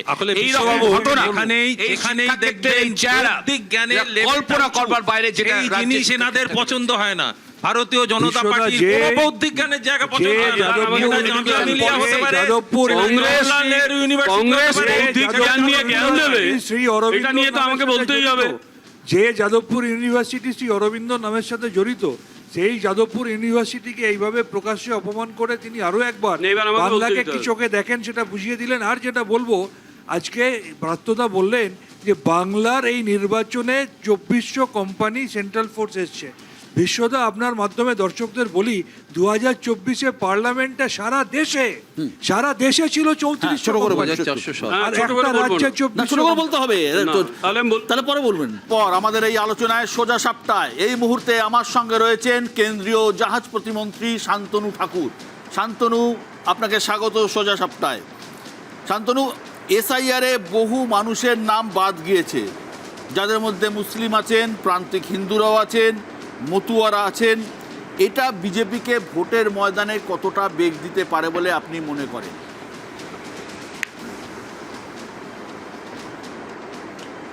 দেখুন, এসআইআর একটা প্রক্রিয়া, যে প্রক্রিয়াটা ইলেকশন কমিশনের মাধ্যমে হয়েছে, এটাতে আমার মনে হয় না রাজনৈতিকভাবে কারুর কোনো লস বা লোকসান হবে।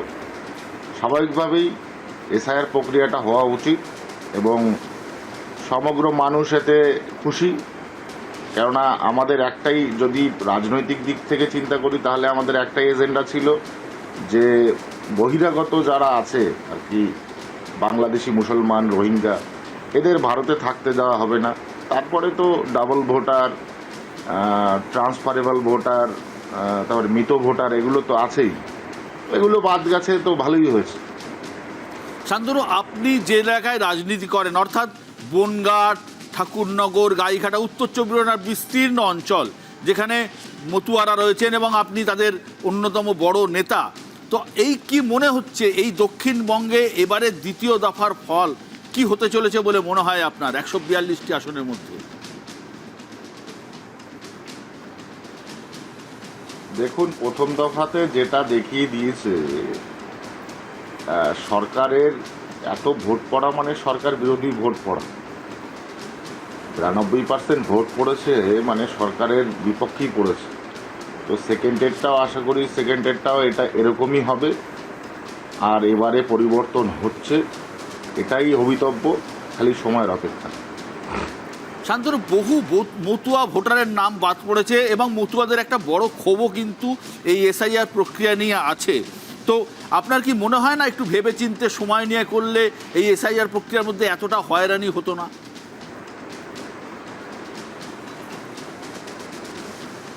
আপনি একই কোশ্চেন আমাকে বারবার প্রশ্ন করছেন। আমি তো বলেই দিলাম, মতুয়াদের এতে কোনো রকম ক্ষোভ নেই।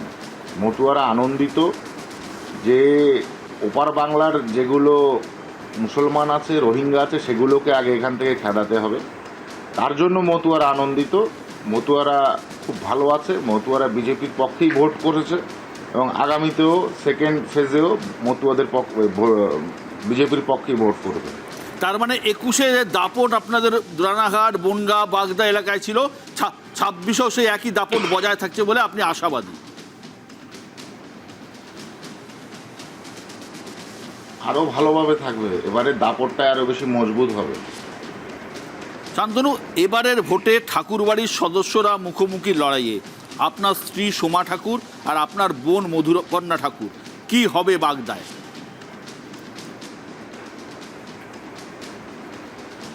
দেখুন, সম্পর্ক তো আর রাজনীতি বেছে দেবে না। সম্পর্ক সম্পর্কের জায়গাতে, রাজনীতি রাজনীতির জায়গায়। যখন রাজনীতির ময়দানে যে কেউ আসবে তখন তার সাথে রাজনৈতিকভাবে লড়াই দিতে হবে, এটা স্বাভাবিক ব্যাপার। রিলেশন আছে, কি আছে তাতে। অনেক অনেক ধন্যবাদ শান্তনু আমাদের সঙ্গে থাকার জন্য, অনেক অনেক ধন্যবাদ। আমার সঙ্গে এই মুহূর্তে রয়েছেন, আমি একটু আলোচনা করব, মতুয়া নিয়ে আলোচনা করছি, পার্থদা। আপনি এই আপনার ব্যস্ত সময়ের মধ্যেও সময় দিয়েছেন, অনেক অনেক ধন্যবাদ। তার কারণ প্রচণ্ড প্রচারের ব্যস্ততা চলছে। পার্থদা, একটু আগে আমাদের এখানে আলোচনা হচ্ছিল, যে আলোচনায় কেন্দ্রীয় শিক্ষা প্রতিমন্ত্রী সুকান্ত মজুমদার ছিলেন, রাজ্যের শিক্ষামন্ত্রী ব্রাত্য বসু ছিলেন, এবং প্রধানমন্ত্রী যে যাদবপুর নিয়ে যে মন্তব্য, সেই ইস্যু নিয়ে আমাদের আলোচনা ছিল। আমাদের গেস্টরাও এখানে কথা বলছিলেন সেটা নিয়ে। এই যাদবপুর নিয়ে যে মন্তব্য, সেটা সম্বন্ধে একজন যাদবপুরের অধ্যাপক হিসেবে, একজন সিপিআইএম নেতা কর্মী হিসেবে আপনার বক্তব্য কী?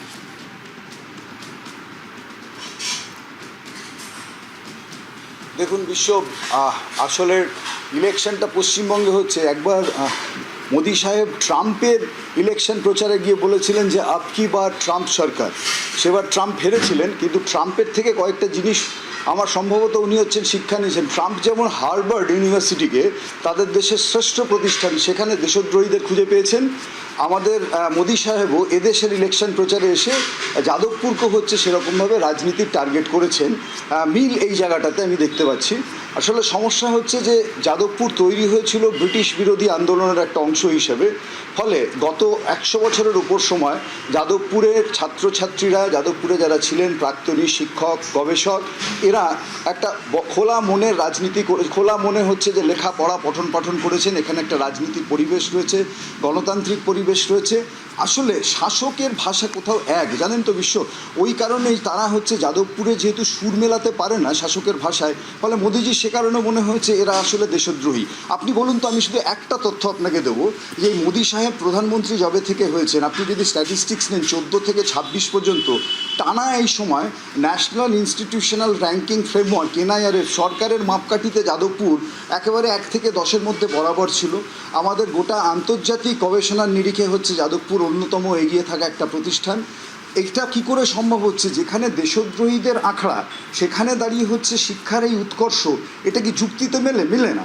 এবং দ্বিতীয় অংশ, এটা হচ্ছে খেয়াল রাখতে হবে যে বিনা তাদের কোনো ফান্ডিং সত্ত্বে মোদি সাহেব যদি যাদবপুর সম্পর্কে ওয়ারিড হতেন, তাহলে মোদি সাহেব আসার পর যতগুলো উচ্চশিক্ষার ফান্ড সব বন্ধ হয়েছে।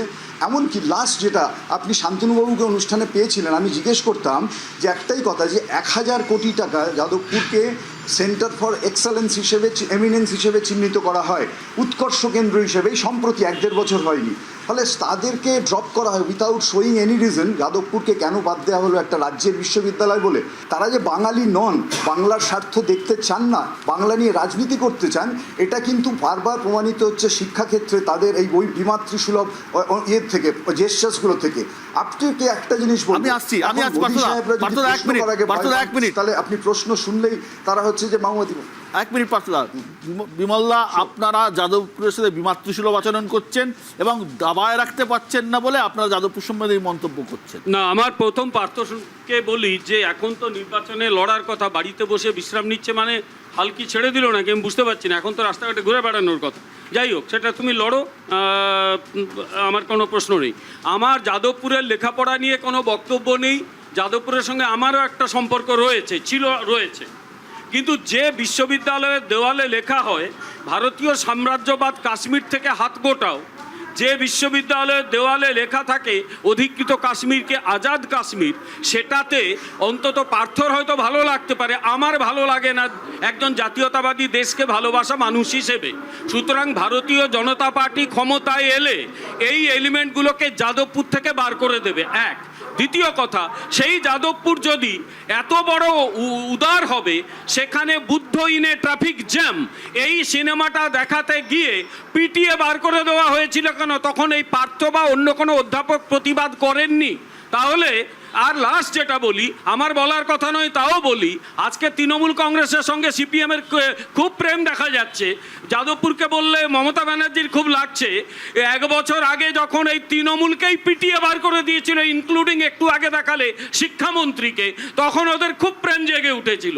ফলে আর এই প্রেমের কাহিনী আমার বলার দরকার নেই। আমি এইটুকু বলি, আমরা ক্ষমতায় ফিরলে যাদবপুরে পড়াশুনো হবে, কিন্তু যারা অধিকৃত কাশ্মীরকে আজাদ কাশ্মীর বলবে, আর যদি এই সাহস করে ভারতীয় সাম্রাজ্যবাদ কাশ্মীর থেকে হাত গোটাও, ওকে দেশের বাইরে বার করে দেবো। আর যারা আইএসআই কে ডেকে এনে ভারতবর্ষের সেনা ছাউনি দেখায়, না সেটা দেশদ্রোহিতা। কংগ্রেস আবার কোথাও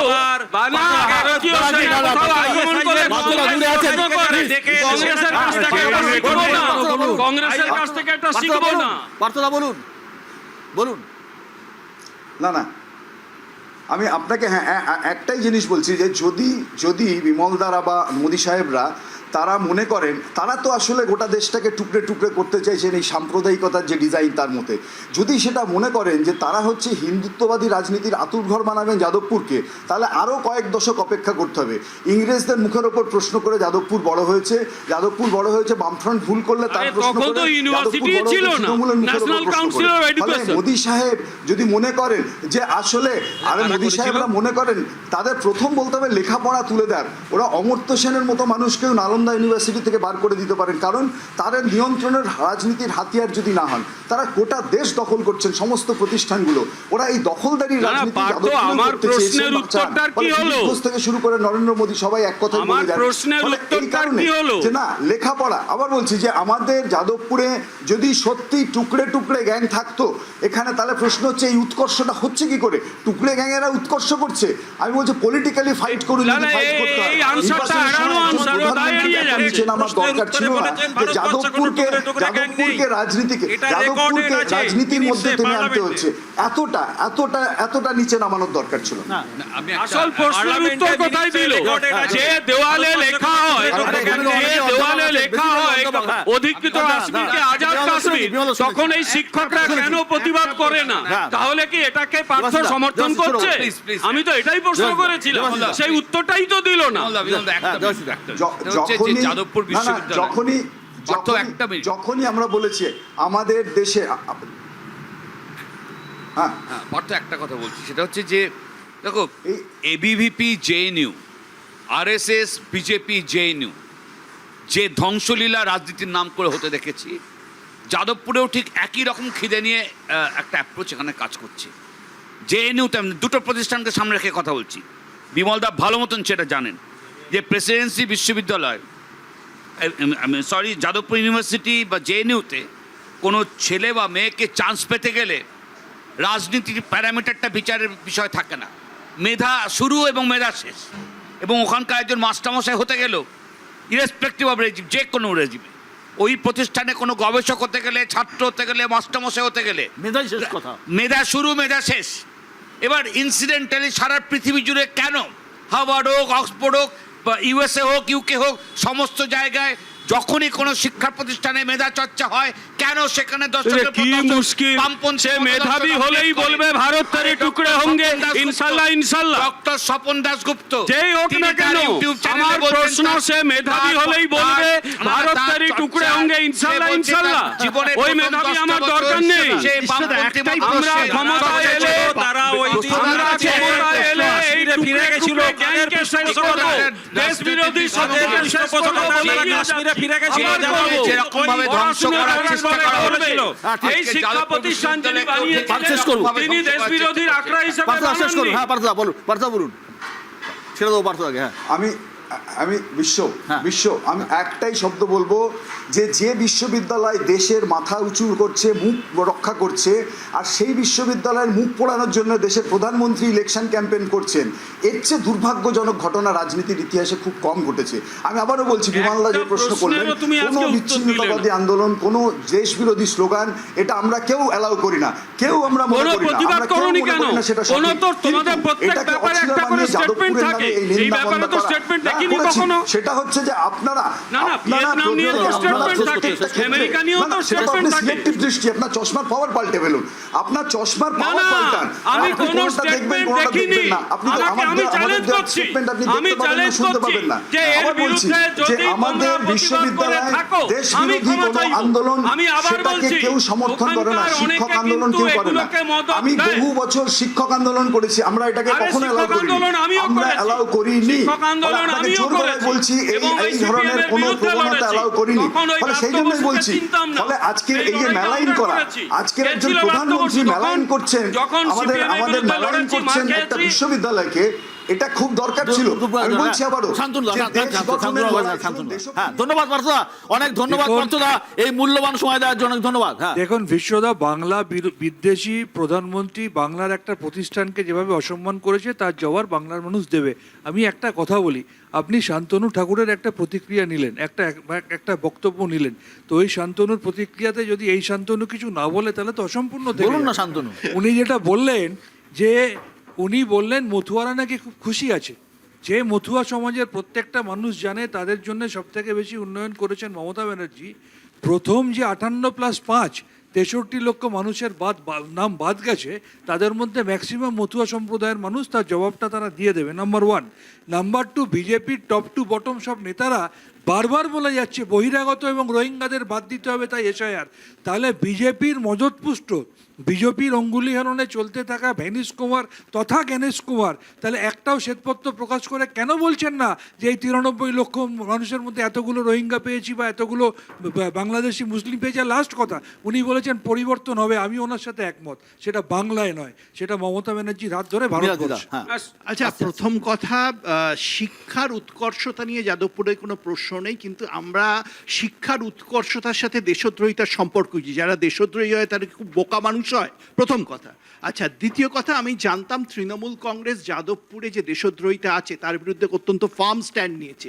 আজকে কিন্তু একটা প্রশ্ন উঠে যাচ্ছে, না ব্রাত্য বসু করেছেন, ব্রাত্য বসু আক্রান্ত হয়েছেন, মানতে না সেটা ঠিক আছে, কিন্তু আজকে কি কোথাও সেই দেশদ্রোহিতাটাকে তৃণমূল কংগ্রেস সমর্থন করছে বামপন্থীদের ভোট পাওয়ার জন্য? এই প্রশ্নটা কিন্তু বাংলার মানুষ বিষয়। একেবারে যাদবপুর নিয়ে যখন কথা হচ্ছে, একটা জিনিস, যাদবপুর মুক্ত ভাবনার একটা জায়গা ছিল, কিন্তু একটা জিনিস দেখো, রাজনৈতিকভাবে এর মধ্যে প্রবেশ করার চেষ্টা হচ্ছে। এবং কখনোই একটা শিক্ষা প্রতিষ্ঠানে যখন একটা দেশদ্রোহিতার তকমা, যে এই স্লোগানটা লেখার জন্য তাকে দেশদ্রোহী বলে দেওয়া হলো, একজন শিক্ষকের কাজ কি? তাকে বোঝানো তুমি ভুল করছো, সংবিধান বিরোধী কাজ করছো, কিন্তু তার মানে তাকে দেখে দিয়ে একটা প্রতিষ্ঠানকে এবং বাঙালির বুদ্ধিমত্তাকে, মেধাকে আক্রমণ করা, এটা অনুচিত কাজ। আমি মনে করি দেয়াল লিখনটা মোছা হয়নি কেন বিশ্বজিৎ? দেওয়াল লিখনটা ছিল, আলোচনায় বলে দিয়ে যাচ্ছি আমরা ক্ষমতায় এলে ওই দেশদ্রোহীদের বার করে দেব, পরিষ্কার কথা। একদম একদম আমরা এবং তাদের এই সমর্থকদের আমরা বন্ধ করে দেব। পশ্চিমবঙ্গের যে 142টি আসনের দ্বিতীয় দফায় ভোট হবে, তার মধ্যে অত্যন্ত গুরুত্বপূর্ণ হলো মতুয়া ভোট। কারণ বনগাঁ, বাগদা, গাইঘাটা থেকে শুরু করে নদিয়ার একটা বিস্তীর্ণ অঞ্চল যেখানে মতুয়া ভোটারের সংখ্যা বেশি। এবং এই মতুয়া ভোটার নিয়ে শান্তনু বলছিলেন, শান্তনু ঠাকুর, আমরা আলোচনা করছিলাম, শান্তনু ঠাকুর বলছিলেন যে 2024 বা 2021-এ যা ফল হয়েছে এবারেও কিন্তু ফল সেরকম হবে, অর্থাৎ মতুয়া ভোট বিজেপির পাশ থেকে সরবে না। কি হতে চলেছে মতুয়া ফিল্ডে, নীলাদ্রিদা? প্রথম কথা, আমি আগেও বলেছি, আবারও বলছি এই শোতে, যে তৃণমূলের সামনে একটা দারুণ সুযোগ ছিল মতুয়া ভোটটা পাওয়ার। কারণ অনেক মতুয়ার নাম বাদ গেছে, তারা তৃণমূলকেই হয়তো ভোট দিতেন, কিন্তু তৃণমূল সিএ এর মাধ্যমে মতুয়ার নাম ইনক্লুশনটা সমর্থন করলো না। কেন করলো না? কারণ বাংলাদেশি মুসলমানদের সিএ এর মাধ্যমে নাগরিকত্ব দেওয়া হলো না। এই মুসলমান তোষণের রাজনীতি করতে গিয়ে আজকে নদিয়ায়, যেখানে ভালো সম্ভাবনা ছিল, কার্যত হোয়াইট ওয়াশ হতে যাচ্ছে। আমার হিসেবে 17টার মধ্যে 14টা বিজেপি পাবে, অন্য ডিস্ট্রিক্ট ছেড়ে দিন। নদিয়া কিন্তু বিজেপি জিততে চলেছে তৃণমূলের এই মুসলমান তোষণের নীতি। কিন্তু নীলাদ্রিদা, আপনি রাজনৈতিক বিশ্লেষক, আপনি যদি বলেন যে 17টার মধ্যে 14টা বিজেপি পেতে পারে, কিন্তু নদিয়ার একটা বিস্তীর্ণ অঞ্চল হিন্দু অধ্যুষিত যেখানে মতুয়ারা আছে, আর একটা বিস্তীর্ণ অঞ্চল করিমপুর থেকে শুরু করে যেটা সম্পূর্ণ মুসলমান অধ্যুষিত। না, একটা কনসলিডেশন, হিন্দু ভোট মতুয়া অন্তত ওখানকার 17টা সিটের মধ্যে অন্তত 7টা সিট কমপ্লিটলি মাইনরিটি ডোমিনেটেড। সেখানেও হিন্দু মাইনরিটি ওরিয়েন্টেড, 50% বেশি মাইনরিটি হলে অন্য গল্প, কিন্তু বেশি মাইনরিটি আছে, সাতটায় নেই। আমি তাহলে সেখানে হিন্দু ভোট কনসলিডেশন একটা হচ্ছে। আপনার হয়তো মনে আছে রায়গঞ্জের কথা, লোকসভায় বলছি, 2019-এ বিজেপি জিতেছিল, তার কারণ হচ্ছে হিন্দু ভোট কনসলিডেট করেছিল, মুসলমান ভোটটা দুভাগ হয়ে গেছিল। এখানেও একটা সম্ভাবনা আছে বিশ্বদা, যে মুসলমানদের মধ্যে অনেকটা তৃণমূল সম্বন্ধে একটা রাগ, তারা হয়তো ভোট দেবে অনেক। আমি পশ্চিমবঙ্গকে বলে রাখছি, ভারতবর্ষের যে রাজনৈতিক ইতিহাস, ভারতবর্ষের রাজনৈতিক ইতিহাস বলছে ভারতবর্ষে আমি 60% বেশি হিন্দু কনসলিডেশন কখনো কিন্তু হয়নি। এটা ভারতবর্ষের রাজনৈতিক ইতিহাস। এবার একটা ব্যতিক্রম হতে চলেছে আমার মনে হয়। তার কারণ হচ্ছে যে হিন্দুরা ভোট দিত না অথচ সাপোর্ট করতো আমাদের মতো মানুষেরা, তারা এবার রোদ্দুরে গিয়ে ভোটটা দিত। এবার আমি একটু বলি, নীলাদ্রিদার জায়গা থেকে বলি, যে এখানে বলছিল যে হিন্দুরা ভোট দিতে যাচ্ছে তার কারণ তৃণমূলের বিরোধী হিসাবে, সেটা নয়। হিন্দুরা ভোট দিতে যাচ্ছে তাদের ভোটাধিকার থাকবে কিনা তাই। আর আমি আপনাকে বলি বিশ্বদা, আমি নিজে নহাটা, গাইঘাটা, শিমুরালি, বনগা, বাগদা, কারণ আমার বাড়ি চাঁদপাড়া। আমি ওখানে গিয়ে কথা বলেছি এই এসআইআর এর পরে। আমি জানি না নীলাদ্রিদা গেছেন কিনা, কথা বলেছেন কিনা, কি করে এত আত্মবিশ্বাস নিয়ে বলছেন যে এই ভোটটা ওখানে যাওয়ার সম্ভাবনা ছিল, যাবে তারিখে না। মিলিয়ে নেবেন তার কারণ বিশ্বজিৎ দা, please পলিটিক্যাল মেলাবেন। অ্যাস্ট্রোলজি, আমি সেটা বলছি, আমি লজিকটা বলছি। লজিকটা হচ্ছে যে তারা ভেবে, এটা ঠিক যে সিএতে অনেকে তার ভিতরে অ্যাপ্লাই করেছিল এবং শান্তনু ঠাকুর তিনি যা বলেছিলেন পরবর্তীকালে কিন্তু উল্টো বলছেন। যখন সুপ্রিম কোর্ট বলে দিল সার্টিফিকেট থাকলেই তাদের নাম তোলা যাবে, না হলে তোলা যাবে না, বলা হয়েছিল বিভিন্ন স্বরাষ্ট্র মন্ত্রক থেকে বলা হয়েছিল, প্রধানমন্ত্রী বলেছিলেন যে না, তারা সার্টিফিকেট পেয়ে যাবে এসআইআর এর আগে, তাদের নাম উঠবে। এই মুহূর্তে দাঁড়িয়ে আপনি যদি কথা বলেন ওখানে গিয়ে কয়েকশো যে একটু বেশি ভোট, পায়নি। হ্যাঁ কয়েকশো পেয়েছে, তারা বাকিরা পায়নি। পার্থদা, না, সেখানে পার্থদা, কিন্তু আপনিও আমাদের দীর্ঘদিন রাজনীতি করছেন, এই যে প্রচুর অনেকগুলো সিট রয়েছে, নদিয়ার বিস্তীর্ণ অঞ্চল রয়েছে, পাশাপাশি উত্তর চব্বিশ পরগনার বিস্তীর্ণ অঞ্চল রয়েছে, যেখানে মতুয়ারা একটা ফ্যাক্টর। আমরা যখন সাংবাদিকতা করতাম আমরা মতুয়া জানতাম না, হিন্দু মুসলমান জানতাম না, কিন্তু পরিস্থিতি পরিবেশ একদম তাই। পরিস্থিতি পাল্টে আমি গেছে। আপনাকে বলছি- আজকের দিনে ছোট ছোট জনগোষ্ঠী ছোট ছোট বিন্যাসে ভাগ হয়ে গেছে এবং এটাকে অস্বীকার করার কোনো জায়গা নেই। আজকের রাজনীতি আগের থেকে আলাদা, সুতরাং Identity মতুয়া politics। নিয়ে আলোচনা আমাদের করতেই হচ্ছে। পার্থদা বলুন। দেখুন, আজ থেকে বছর 30 আগে বাংলা মানে ভারতবর্ষে ফুটবল খেলা একটা কথা এসেছিল ডায়মন্ড সিস্টেম। মানে আমি একটা অমল গোল- দত্তর হাত ধরে। অমল দত্তর হাত ধরে আমি একটা গোল খাবো কিন্তু 3-4টে গোল দেবো, অ্যাটাকিং। অ্যাটাক। হ্যাঁ, এইখানে যেটা আমরা দেখলাম এবারে নির্বাচনের প্রাককালে শান্তনু ঠাকুর বললেন যে 2 লক্ষ মতুয়ার নাম বাদ যায় যাক, তার বদলে যদি 20 লক্ষ মুসলমানের নাম আমরা বাদ দেওয়াতে পারি, এটা আমাদের অনেক কাজে দেবে। কত বড় ভয়ঙ্কর কথা! একজন দেশের একজন মন্ত্রী তিনি কথা বলছেন যে 2 লক্ষ মানুষ, কেন তারা কি স্যাক্রিফিশিয়াল গোট, বলির পাঁঠা, যে 20 লক্ষ ওই নাম বাদের জন্য তাদের 2 লক্ষ নাম বাদ যাবে? সেই মানুষগুলো জবাব এই দেবে। পোলারাইজেশনটা কিন্তু একটু হেল্প বলবো করবে বিশ্বদা। বিজেপি। আসি। মানে যে কথাটা আপনি দেবাশিস বলছেন দা, ঠিক। দেবাশিস দা। না, আসলে এই জিনিসটা কিন্তু ভয়ঙ্কর ক্ষতিকর, মানে সমাজ জীবনের ক্ষেত্রে। কারণ সিএ নিয়ে প্রচুর বিতর্ক হয়েছে। এই সিএ নিয়ে আলোচনা করবার যখন আমরা করছি এনআরসি সিএ, তখন কিন্তু আমরা টাইম ফ্রেমেও আমাদের আলোচনা করতে হবে। রাজ্যের বর্তমান মাননীয় মুখ্যমন্ত্রী সাংসদ হিসেবে সংসদে কি কথা বলেছিলেন একই ইস্যুতে, আজকে সে কথাগুলো পাল্টে যাচ্ছে। আবার বিজেপির রাজ্যের রাজনীতি, দেশের রাজনীতি, ভোটে কতটা সেক্ষেত্রেও effect কিন্তু হবে? ফারাক আছে। ভোটে কতটা এফেক্ট? দেখো, একটা কথা হচ্ছে ক্ষতবিক্ষত হয়েছে, কোনো রকম রাজনীতির জায়গা থেকে বলছি না, ওই সমাজ ক্ষতবিক্ষত হয়েছে। এসআইআর এর মাধ্যমে ন্যাচারাল এলিমিনেশন যা হওয়ার সেটা তো হওয়ার কথা ছিল ভারতবর্ষের সংবিধানের নিয়ম অনুসারে, কিন্তু আমরা তো দেখলাম এখানে বিজেপি দায়িত্ব নিয়ে নিল সেটা, এই প্রসেসটাকে। আবার সিএ ইস্যুতে তৃণমূল কংগ্রেস দায়িত্ব নিয়ে মানে নিল। ইলেকশন কমিশনের দায়টা বিজেপি নিজের ঘাড়ে নিয়ে নিল। এই জায়গাটায় যে রাজনীতিটা হয়ে গেল, ফলে আমি বলছি যে সমাজটা রক্তাক্ত হয়েছে। এবার এই রক্তাক্ত সমাজের মানুষ নিশ্চয়ই তার মতন করে রায় বেছে নেবে। কিন্তু নদিয়া, আমি এখানে তোমার সাথে একমত যে নদিয়া থেকে কিন্তু কেউ যদি একতরফা হিন্দু সমাজ হিন্দু ভোট না। বলে বোঝে, তাহলে একেবারে জনবিন্যাস বোঝার ভুল হচ্ছে। নদিয়াতে কিন্তু দুর্ভাগ্যজনক ওইভাবে বলতে হচ্ছে কথা, কমিউনাল ফ্যাক্টর কাজ একদম করবে, communal factor কাজ মতুয়া করবে। সমাজে কাজ করবে এবং এগুলোর মাধ্যমে কিন্তু শেষমেশ ফলাফল নির্ধারিত। একদম বিমলদা। খুব ধন্যবাদ তোমাকে জানাচ্ছি বিশ্ব। আমি যে ইস্যুটাতে ঢুকতে চাইনি তুমি ঢুকিয়ে দিলে আমাকে, দারুণ, খুব ধন্যবাদ তোমাকে। তুমি নীলাদ্রির কথার উত্তরে বললে যে নদিয়াতে এতগুলো মুসলিম প্রধান অধ্যুষিত সিট আছে, বিজেপি কি করে পাবে। অর্থাৎ তুমি ধরে নিলে মুসলিমরা বিজেপিকে ভোট দেয় না। আমি উল্টোটা বলবো, তাহলে হিন্দুরা তো বিজেপিকে ভোট দিতে পারে। আমি মুসলিমরা বিজেপিকে ভোট দেয় না এই লজিকটা মানছি না। বিজেপি তো বলেছে। আমি শেষ করি, কিন্তু সবকা সাথ সবকা বিকাশ আমরা মানি, কিন্তু তোমার লজিক ধরেই বলছি যে হিন্দুরা যদি বিজেপিকে ভোট দেয় এবং এবারে হিন্দুদের ভোটের হার যা বেড়েছে, তাহলে 4 তারিখেই দেখে নেবে এই মমতা ব্যানার্জিকে হিন্দুরা কি করবে, হিন্দুদেরও যা ক্ষতি করে দিয়েছে। এবার আসল কথায় আসি, মতুয়াদের ইস্যুটা গুরুত্বপূর্ণ এই কারণে, কারণ মতুয়ারা নাগরিকত্ব চেয়েছিলেন এবং সেই নাগরিকত্ব দেওয়া উচিত। ওটা মমতা ব্যানার্জি এবং মুকুল রায় নিজে গিয়ে ধর্মতলার একটা সভায় বলে এসেছিলেন। সিপিএম এর নেতা বিমান বসু সম্ভবত ছিলেন, কারণ ওই সভাটা আমি সেদিন নিজে দেখেছিলাম, নিজের চোখে তখন সভাগুলো দেখতাম। এবং মতুয়ারা বলেছিলেন এইভাবে আমাদের ভোটার লিস্টে নাম ওঠা মানে নাগরিকতা নয়। বড় মা বীণাপানি দেবী সেই সভায় ছিলেন, সবাই পিছিয়েছে। বিজেপি বলেছে হ্যাঁ আপনাদের আমরা নাগরিকত্ব দেব, নাগরিকত্ব দিয়েছে। এবং যারা এই নাগরিকত্ব চেয়েছেন, তারা প্রত্যেকে নাগরিকত্ব পেয়েছেন। দুর্ভাগ্যবশত একটা ছোট অংশ এই তৃণমূলের কাণ্ড কারখানার জন্য, ওদের ভুল বোঝানোর জন্য তারা নাগরিকত্ব অ্যাপ্লাই একদম, করেননি। এখন তারা ভুল বুঝেছেন, অ্যাপ্লাই করছেন।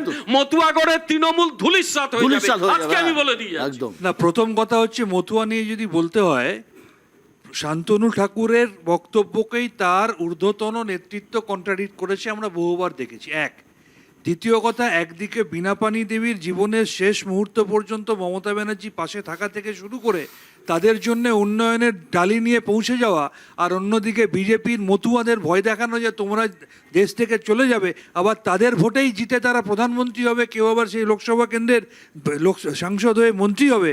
আর সবথেকে বড় কথা, এখানে হিন্দু মুসলিম সব শুনছি, অমুক কনসলিডেশন তমুক কনসলিডেশন। আমি বলছি দায়িত্ব নিয়ে, এই বাংলায় একটাই কনসলিডেশন হয়েছে, হিন্দু মুসলিম শিখ ইসাই সমস্ত সম্প্রদায় কনসলিডেটেড বাংলা ভার্সেস বাংলা বিরোধী বিজেপি নির্বাচন হচ্ছে। আর যেটা বলে শেষ করবো, যেটা বলে এই বিমলদা প্রত্যেকটা কথা এ পর্যন্ত বোধহয় 10 বার বলেছেন, যদি আমরা ক্ষমতায় আছি, যদি আমরা ক্ষমতায় আছি। বলিনি তো, আমরা ক্ষমতায় আসছি। আমি আপনাকে ডিস্টার্ব করি, যদি বলি আমি আপনাকে ডিস্টার্ব ভুল বললে আমি প্রতিবাদ করব। আমি একটাই কথা বলছি, আজ থেকে শুরু করে আমি অপেক্ষা করব কবে সূর্য পশ্চিম দিকে উঠবে। একদম ঠিক। কিন্তু একটা বিষয় না বললেই নয়, পশ্চিমবঙ্গের একটা সময় বলা হতো ইউপি যার দিল্লি তার, কিন্তু পশ্চিমবঙ্গের ক্ষেত্রে এটা নিশ্চিতভাবেই বলে দেওয়া যায় প্রেসিডেন্সি রিজিয়ন। অর্থাৎ আমরা যদি উত্তর 24 পরগনা 33টা সিট, দক্ষিণ 24 পরগনা, যেটা আমরা আলোচনা করতে পারলাম না, দক্ষিণ 24 পরগনা 31টা সিট, হাওড়া 16টা সিট, হুগলি 16টা সিট এবং পূর্ব মেদিনীপুর 16টা সিট। এই সিটগুলো কিন্তু অত্যন্ত ভাইটাল। এই সিটে যদি কোনোভাবে, যেটা সবুজের দুর্গ বলা হয় এখনো পর্যন্ত হয়ে এসেছে, যদি এই জেলাগুলোতে বিজেপি দাঁত ফোটাতে না পারে, তাহলে কিন্তু বাংলা জয়ের স্বপ্ন এবারও অধরা থেকে যাবে। একদম 4 তারিখ আপনি আমার সাথে আসবেন, আমরা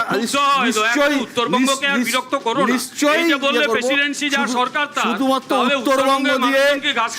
উত্তরবঙ্গের নম্বর দিয়ে তো পশ্চিমবঙ্গ কুর্সিতে বসা যাবে না, এটা নিশ্চিত। দক্ষিণবঙ্গের এই আসনগুলো, এই জেলাগুলো অত্যন্ত ভাইটাল, যেখানে 100-র উপর আসন রয়েছে। আমরা অপেক্ষা করব 4 তারিখের জন্য, অপেক্ষা করব 29 তারিখের ভোটের পর আমরা এক্সিট পোলের জন্য। অনেক অনেক ধন্যবাদ আজকে অনুষ্ঠানে আসার জন্য। ভালো থাকবেন সবাই।